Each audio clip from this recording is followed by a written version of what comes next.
Hello dear students. So my today's topic is molarity and molality. So at first I am going to explain about molarity. Molarity.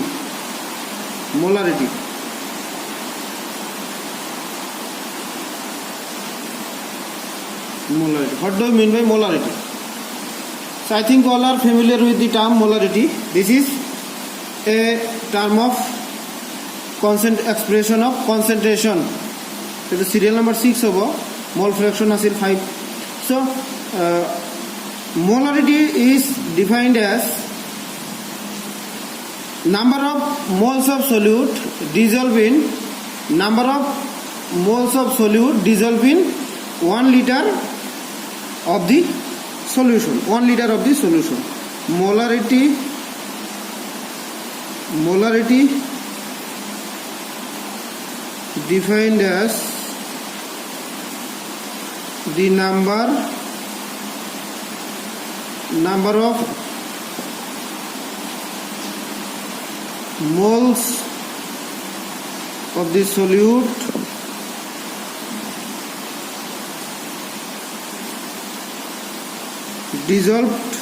dissolved in 1 liter of the solution.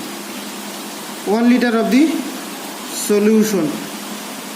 অসমীয়াত কলে 1 litre দ্ৰৱত দ্ৰবীভূত হৈ থকা 1 litre দ্ৰৱত দ্ৰবীভূত হৈ থকা দ্ৰব্যৰ মোল সংখ্যাক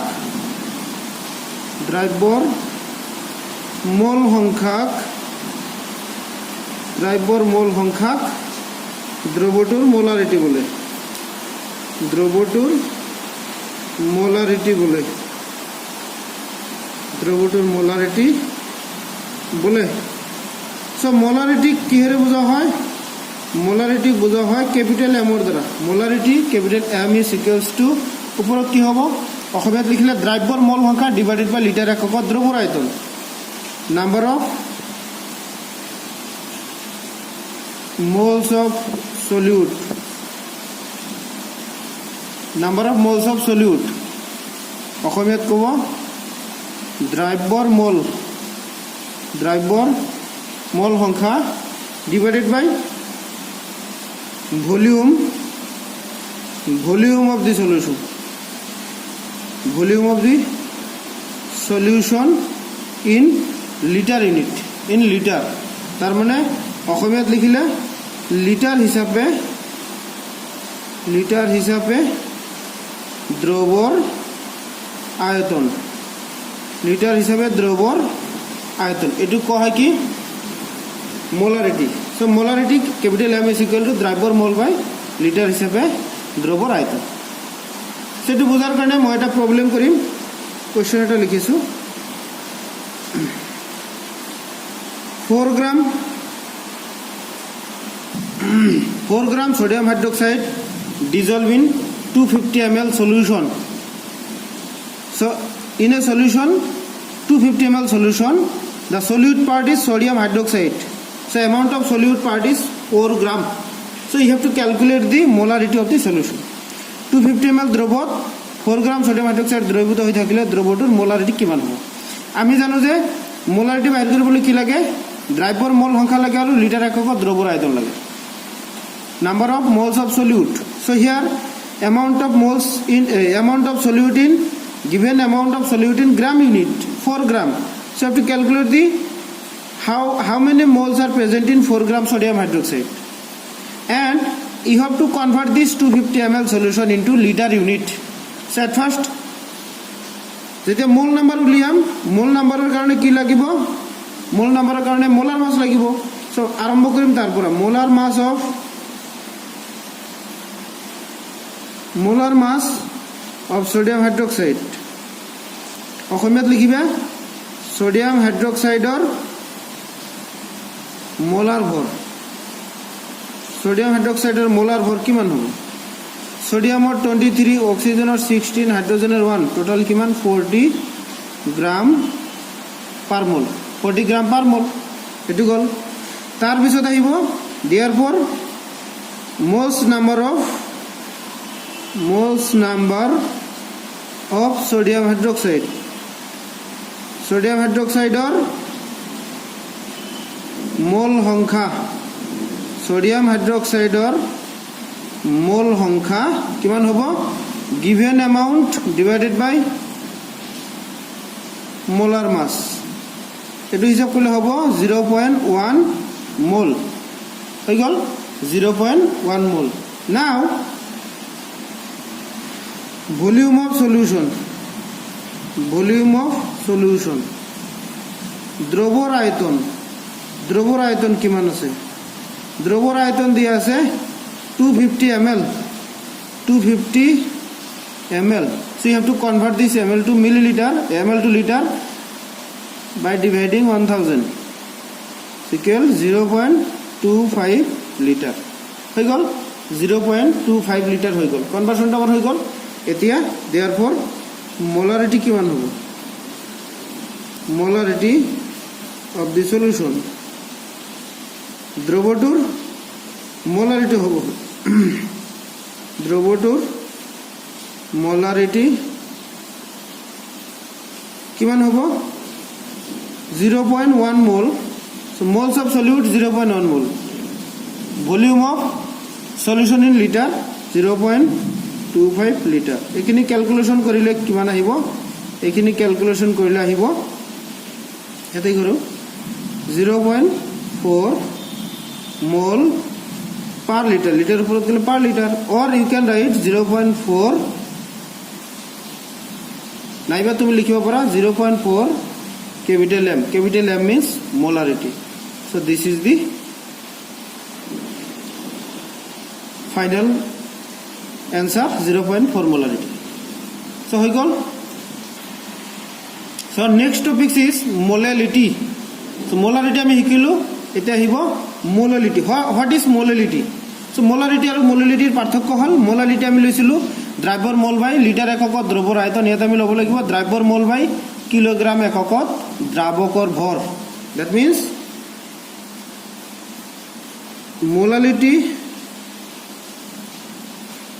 molality is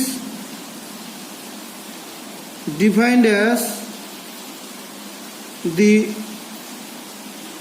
number of moles of solute dissolved in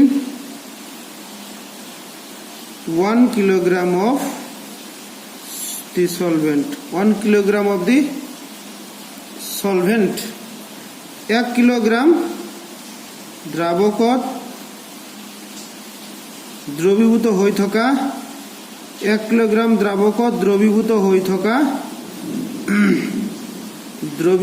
থকা দ্ৰব্যৰ মোল সংখ্যাক দ্ৰবটোৰ মোলালিটি বলে. মোলালিটি কয় হয় মোলেল গাঢ়তা, মোলেল কনসেন্ট্রেশন, আর মোলারিটি কয় molar concentration. Molarity means molar concentration বা মোলার গাঢ়তা. সো ইয়াক স্মল এমেৰে বুজোৱা হয়. মোলালিটিক স্মল এমেৰে বুজোৱা হয়. মোলালিটিৰ তেতিয়াহ'লে ফৰ্মুলাটো কি হ'ব? Moles number of solute. That means দ্ৰব্যৰ মোল সংখ্যা divided by mass of solvent in kilogram. Kilogram এককত কিলোগ্ৰাম হিসাবে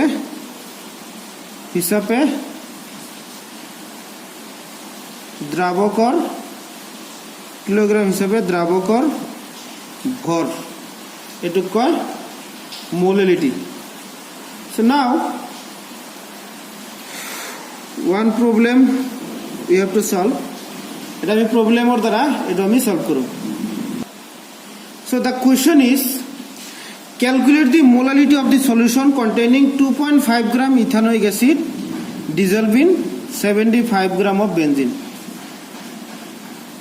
75 গ্রাম বেঞ্জিনত 2.5 গ্রাম ইথানয়িক এসিড দ্রবীভূত হৈ থাকিলে দ্ৰবটোৰ মোলালিটি কিমান হয় সো আমি এটোৰ কাৰণে কি লাগিব প্ৰথমতে আমি বেঞ্জিন আৰু ইথানয়িক এসিডৰ মাজত কোনটো সলিউট কোনটো সলভেন্ট এটো আমি আইডেন্টিফাই কৰিব লাগিব আমি জানো যেটোৰ এমাউন্ট কম থাকে হেতু কয় সলিউট দ্ৰব্য যেটোৰ পৰিমাণ বেছি থাকে এটো কয় সলভেন্ট সো বেঞ্জিন আছে 75 গ্ৰাম আৰু ইথানয়িক এসিড আছে 2.5 গ্রাম সো এটো হ'ব সলিউট এটো হ'ব সলভেন্ট সো অঙ্কটোৰ কাৰণে আমাৰ সলভেন্টটোৰ লাগে কিলোগ্ৰাম ইউনিটত ভলিউম মাস আৰু সলিউটৰ লাগে number of moles number of মোলসৰ কাৰণে আমি কি লাগিব মোলাৰ মাস লাগিব মোলাৰ মাসৰ কাৰণে ইথানয়িক এসিড এটোৰ ফৰ্মুলা ইয়াত দিয়া আছে গতিকে এটো লিখিবা আৰম্ভণিটো তাৰপৰে হ'ব molar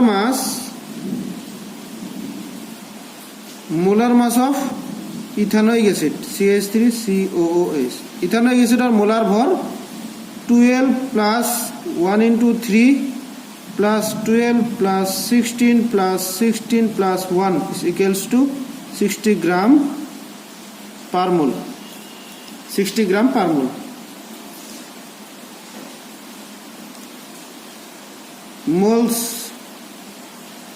moles number of ethanoic acid given mass 2.5 divided by 60 কিমান হ'ব এটো হিসাব কৰিলে 2.5 ত না যায় 0.25 ত না যায় 0 250 যায় 4 বার থাকে কিমান 10 100 যায় একবার তাৰ পিছত থাকে কিমান 40 400 ত যায় 6 বার এনেকৈ 6 6 আহিয়ে থাকিব 6 6 বাদ দি আমি 7 দিলু 417 মোল বুঝছে সো অসমীয়াত লিখিলে ইথানয়িক এসিডৰ মোলাৰ ভৰ এটো এতেকে ইথানয়িক এসিডৰ মোল সংখ্যা এটো সো again কি লাগিব mass of solvent কিমান আছে 75 গ্রাম এটা আমি কিলোগ্রামত লম 75 by 1000 is equal to 0.075 kg so conversion হৈ গল therefore molality কিমান হ'ব ওপৰত হ'ব 0.41 এটো 0.0417 মোল তলত হ'ব 0.075 কিলোগ্রাম কিলোগ্রামটো তলত মোলটো ওপৰত এটা আমি হিসাব কৰিলে এটো পাম